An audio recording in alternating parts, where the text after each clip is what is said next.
Les prières de minuit constituent un moment sacré. Plus précisément, elles se déroulent dans le calme profond entre minuit et 3 heures du matin. C'est une pratique spirituelle intense et presque violente pour le corps. Parce que maintenant, en plus de vos efforts habituels, vous jeûnez volontairement de sommeil. Maintenant, vous sacrifiez votre repos pour une connexion plus profonde. Vous vous tenez debout dans la nuit alors que le monde entier s'est endormi autour de vous. En ce moment précis, vous vous retrouvez à affronter l'ennemi aux portes même de son pouvoir absolu. Parce que minuit est le moment crucial et mystérieux où les forces obscures et maléfiques des ténèbres échangent leur sombre pouvoir. Ils procèdent à un échange des règles établies. Ceux qui régnaient durant le soir transmettent solennellement le relais à ceux qui dominent la nuit profonde. Et c'est une heure véritablement charnière. Tous, en réalité, des puissances spirituelles qui ne sont malheureusement pas dignes de la lumière divine. Elles opèrent dans l'ombre. Précisément ce que Jésus a déclaré. Il a expliqué que pendant que les hommes dormaient, ses ennemis sont venus semer l'ivraie. C'est pour cette raison que la prière de veille nocturne est extrêmement puissante. Et cela peut être accompli de façon consécutive et régulière. Faites cela de façon tout à fait régulière. Et ce pendant une période d'au moins 7 jours consécutifs. Et si vous sentez que cela vous concerne personnellement, alors faites l'effort de faire les prières de veille très régulièrement. Oui, vraiment très régulièrement. Essayez de vous engager à le faire pendant 7 jours entiers sans faillir. Ne vous contentez pas de le faire un seul jour pour ensuite vous arrêter brusquement. Il est essentiel de continuer ainsi avec persévérance. Lorsque vous faites face à des problèmes difficiles, une dame est venue me voir pour me raconter son histoire. Elle m'a expliqué que sa mère n'avait pas réussi à avoir d'enfant à temps. Alors, ils ont décidé d'emmener la pauvre mère jusqu'à une petite rivière située dans leur village natal. La force mystérieuse de cette petite rivière était vraiment impressionnante. Elle ressemblait à un grand serpent qui se déplaçait avec puissance à l'intérieur de la rivière. Il est tout à fait possible pour vous de voir ce serpent mystérieux, mais il vous est interdit de le toucher. Les anciens du village racontent que ce serpent sacré réside ici depuis maintenant plus de 500 ans. C'est pour cette raison qu'ils ont demandé à Zuma d'aller s'abreuver directement à cette source d'eau. Elle a donc bu l'eau sacrée du serpent et par la suite, elle a donné naissance à cette sœur.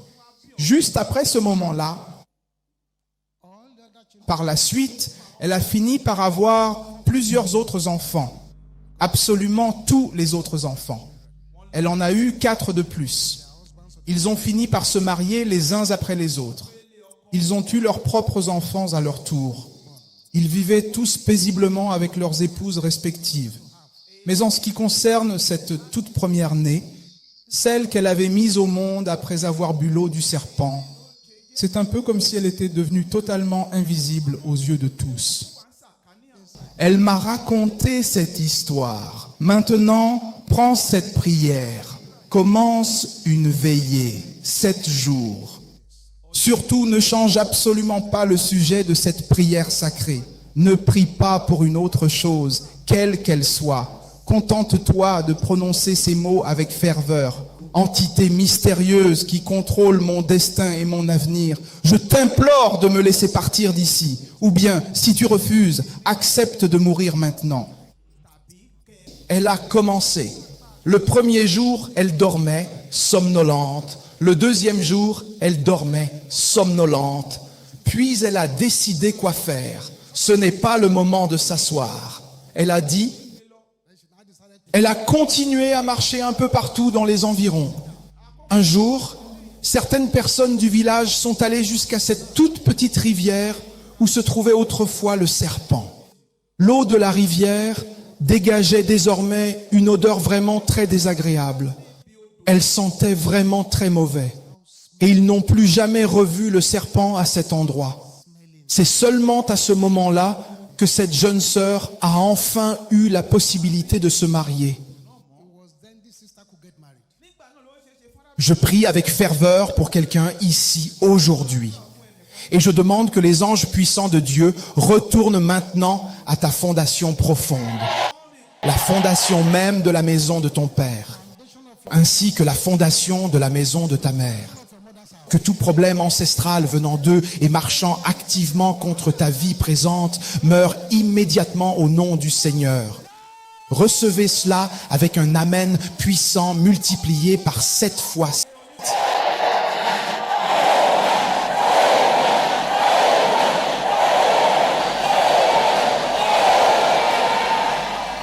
Voici tout d'abord ce que l'on considère comme la toute première tactique violente. C'est effectivement la première tactique violente répertoriée. Passons maintenant au numéro 2. C'est ce que l'on appelle plus précisément la prière de veilleur. Il s'agit de la fameuse prière de veilleur. Lorsque la situation devient extrêmement tendue, particulièrement inconfortable, et que tu recherches la victoire à tout prix, tu dois alors faire ce qu'on appelle la prière de veilleur. Oui, la prière de veilleur. Prends le temps de rassembler soigneusement tous tes sujets de prière personnelle. Rassemble avec ferveur tes versets bibliques les plus puissants. Dès 6 heures du matin, tu te tiens debout et tu pries avec détermination. À 9 heures du matin, tu pries. À midi pile, tu pries encore. À 15 heures de l'après-midi, tu pries. À 18 heures, tu pries à nouveau. À 21 heures le soir, tu pries. À minuit, au milieu de la nuit, tu pries également. Et tu dois faire cela au moins pendant 3 jours d'affilée, sans interruption. Au minimum, tu dois le faire pendant 3 jours d'affilée. La prière que tu commences à 6 heures du matin ne doit pas forcément durer plus de 30 minutes. C'est suffisant. Même si tu es fatigué, si tu n'as pas beaucoup de force, ce n'est pas grave. Fais-le quand même. Ce jour-là, Seigneur seulement, pas de téléphone, pas de visiteurs, pas de nourriture, jusqu'à minuit. Chaque jour, c'est ce qu'on appelle la prière de veilleur. C'est ainsi que nous prions. 6, 9, 12, 3, 6, 9, 12, ce qui fait 7 veilles. Le chiffre 7 dans les Écritures est un signe de perfection. Essaie, tu verras ce qui va se passer. Quand tu es fatigué d'une situation particulière, c'est là toute la beauté des livres de prière MFM. Ainsi, tu as toujours des supports à utiliser pour ces veilles. Donc, la première tactique violente, c'est la prière nocturne, pour être dans le calme avec toi-même. Certaines batailles ne peuvent pas être gagnées autrement, à moins que vous ne preniez le temps de prier durant la nuit. Le Seigneur Jésus-Christ a enseigné ceci à ses disciples. Dieu ne fera-t-il pas justice à ses propres élus qui crient vers lui jour et nuit sans relâche? Il existe donc une importance capitale pour la prière du jour, tout comme pour la prière de la nuit. Nous devons pratiquer la prière du jour et persévérer dans la prière de la nuit. Ne négligez jamais ces moments sacrés. Son père était un guérisseur traditionnel respecté, tandis que sa mère était une prêtresse marine dévouée. Ensemble, ils avaient une grande famille composée de 6 enfants. Parmi les 6 enfants de cette famille, l'un d'entre eux a pris la décision de devenir un guérisseur traditionnel respecté. Celui qui exerçait ce métier de guérisseur traditionnel était devenu tellement riche et puissant qu'il refusait catégoriquement de donner la moindre somme d'argent aux autres membres de sa fratrie. L'un d'eux a alors pris la résolution ferme de devenir un chrétien né de nouveau pour trouver une autre voie.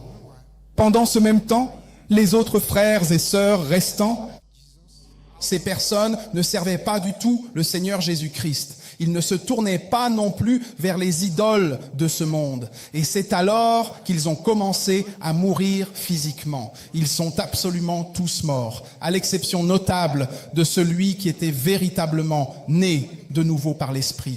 Celui qui était né de nouveau possédait en lui la capacité spirituelle de prier avec ferveur.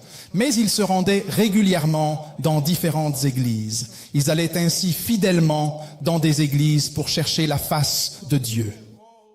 À cet endroit précis où certains lui disaient fermement que non, Jésus-Christ a déjà accompli l'intégralité des jeûnes nécessaires pour nous tous. Par conséquent, nous n'avons plus du tout besoin de jeûner aujourd'hui. Il suffit simplement de se consacrer à l'adorer sincèrement. Contente-toi de prononcer la parole sacrée et d'adorer. Tu n'as absolument plus besoin de participer à des veillées de prière. Non, non, ce n'est pas nécessaire. Il suffit véritablement d'adorer le Seigneur. Cette personne est ensuite partie s'installer en Angleterre. Tout cela est arrivé uniquement à cause de la propagation de très mauvais enseignements. De nos jours, on voit que certaines de ces mauvaises doctrines sont enseignées aux jeunes un peu partout. Je les vois apparaître et se propager un peu partout autour de nous. Sache que le démon qui a autrefois combattu ton père viendra inévitablement te combattre toi aussi. Quand ce moment viendra, ta dernière chance sera de faire preuve de sagesse. Il est parti de son plein gré en Angleterre. Personne ne l'a poussé à agir ainsi. Il a grimpé tout en haut d'un immeuble à plusieurs étages. Et il a fini par sauter du toit. Ainsi, il a perdu la vie, laissant derrière lui une famille totalement dévastée. C'est pourtant quelque chose qu'un seul sujet de prière sincère peut résoudre. Alors, dites-moi, y a-t-il quelque chose de grave qui vous tracasse en ce moment? Quelque chose qui vous empêche de trouver le sommeil et de dormir paisiblement la nuit? S'inquiéter constamment pour ceci, s'inquiéter sans cesse pour cela. Prends le temps de mettre cela en pratique. Oui, pratique-le sérieusement. Commençons par examiner attentivement le tout premier point. Ensuite, mets en pratique le deuxième point de la liste. Si jamais tu essaies le premier point et que tu ne trouves pas exactement ce que tu recherches, alors passe simplement au numéro 2. Et voici maintenant le numéro 3. Il s'agit ici de véritables confessions, des confessions extrêmement violentes. Ce sont des confessions vraiment violentes. Prends le temps de t'asseoir calmement, puis commence à écrire soigneusement toutes les écritures saintes qui concernent précisément ton désir profond. Tu dois les écrire noir sur blanc, une par une, et ensuite, tu dois les confesser avec une force violente et une détermination inébranlable chaque jour de ta vie. Oui, fais cela absolument chaque jour, sans exception. Souviens-toi qu'il est écrit dans la Bible que la foi vient de ce qu'on entend. Alors, n'hésite pas à dire la parole à haute voix, car il est écrit que la vérité te rendra libre. Tu ne tiendras pas, rassemble-toi, associe-toi, tu seras dispersé. Tout arbre qui n'a pas été planté par le Père dans ma vie sera déraciné. Tout ennemi qui s'élève contre moi s'enfuira devant moi. Ils viendront contre moi par un chemin, ils s'enfuiront par 7 chemins. Lorsque tu rassembles des versets de combat spirituel comme ceux-là et que tu y consacres 1 heure, confesse violemment. Ne parle pas doucement, non. S'il te plaît, ne parle pas doucement. Avec violence. Dis-le. Dis-le. Mais tu dois être cohérent. Il ne suffit pas de le faire un jour, puis d'abandonner, ou d'arrêter le lendemain. Sois constant, de façon cohérente. Comme nous le savons tous, la Bible dit, la parole puissante de Dieu est vivante. Et maintenant, nous progressons enfin vers l'étape suivante et très attendue de notre liste détaillée. Voici donc, avec une attention toute particulière et une grande précision, l'élément essentiel qui porte fièrement le numéro 4 de cette séquence tout à fait unique. Il s'agit ici de véritables prières militarisées. Heureusement pour nous. Ce que je vous suggère, c'est de prendre tout de suite le livre intitulé « Montagne de feu ». celui qui contient exactement 101 armes spirituelles puissantes pour votre combat. Prends ce genre de livres et commence. En les utilisant arme par arme contre le problème auquel tu fais face. Commence avec le feu de Dieu, le sang de Jésus, toutes ces armes. Si jamais une arme ne semble pas fonctionner de manière optimale pour toi, alors n'hésite pas et utilise simplement d'autres types d'armes plus adaptées. Et ensuite, vois ce qui se passe. Nous allons nous arrêter ici maintenant. Maintenant. Ce n'est pas un jour pour plaisanter, ce n'est pas un jour pour négocier avec l'ennemi. Tu pries jusqu'à perdre ta voix, la voix reviendra, mais obtiens des résultats, obtiens des résultats. Il y a certaines personnes, il y a des marques sur leur front, des marques sur leur corps.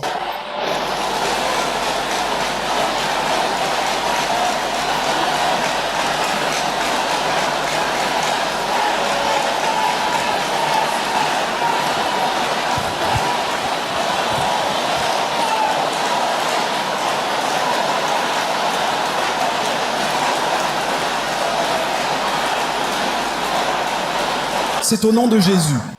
Nous t'adressons cette prière. Je refuse catégoriquement d'autoriser la moindre forme de stagnation dans ma vie actuelle. Peux-tu le dire encore plus fort, avec beaucoup plus de conviction et plus clairement que cela? Dis-le vraiment un peu plus fort que ce que tu viens de faire. Je t'en prie, rattrape-moi maintenant. Je le déclare solennellement et avec puissance au nom sacré de Jésus-Christ.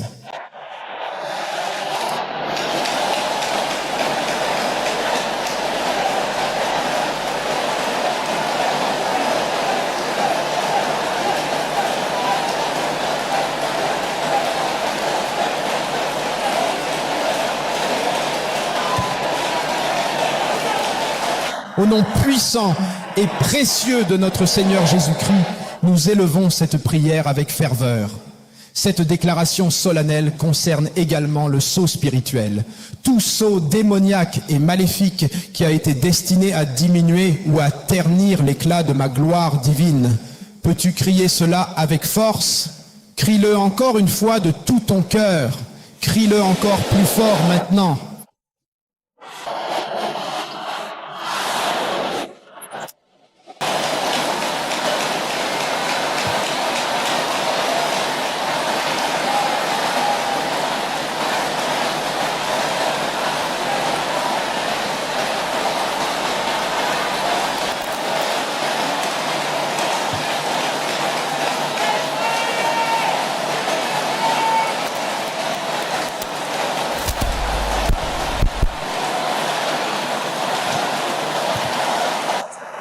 Au nom puissant de notre Seigneur Jésus, ceux d'entre vous qui se trouvent là-haut dans la galerie, juste sur le côté droit, répondez-moi avec ferveur. Écoutez bien, car quelque chose de vraiment extraordinaire est sur le point de se produire ici. C'est précisément pourquoi je veux d'abord que vous criez ceci de tout votre cœur. Dites avec moi, secret de famille caché qui donne du pouvoir à mes ennemis. Pouvez-vous le crier encore une fois ? Bien plus fort, vous tous là-haut dans la galerie. Criez-le encore une fois, criez-le de toutes vos forces. Écoutez-moi bien, dites-le encore une fois, beaucoup plus fort. Que tout le monde se joigne à nous ensemble maintenant, d'une seule et même voix. Nous proclamons cela avec ferveur au nom de Jésus-Christ notre Seigneur.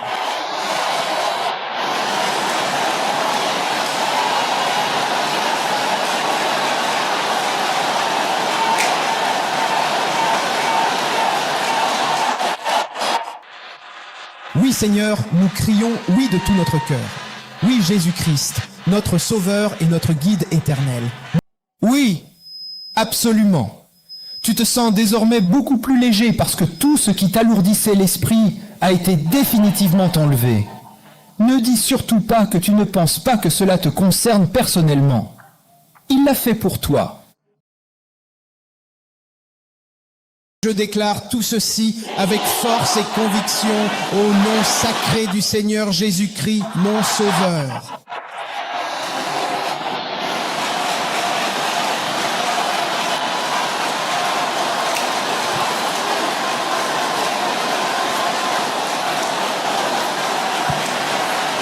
Ils auront tellement peur qu'ils en perdront même tous leurs vêtements. Non, sors de la première personne, sors de la deuxième personne, sors de la troisième personne.